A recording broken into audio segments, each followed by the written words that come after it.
صدر مجلس بیرسٹر اسدالدین اویسی کی قیادت اور رکن اسمبلی نامپلی محمد ماجد حسین کی نمائندگی اور رہنمائی کے مطابق مجلس اتحاد المسلمین کے سینئر کارکن ایڈوکیٹ محمد عزیز الرحمان نے Mahesh G H M C اور محمد حبیب الرحمان مجلس کے ایریا صدر درگاہ گنج شہیداں کے ہمراہ درگاہ گنج شہیداں قبرستان اور درگاہ حضرت سید سادات کا شب معراج سے قبل مجوزہ ترقیاتی کاموں کے سلسلے میں معائنہ کیا۔ اس موقع پر محمد موسیٰ کارپوریٹر آصف نگر بھی موجود تھے۔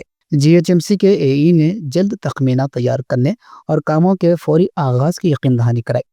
مقامی عوام نے مسلسل نگرانی اور تعاون پر مجلس اتحاد المسلمین و رکن اسمبلی محمد ماجد حسین کا شکریہ ادا کیا۔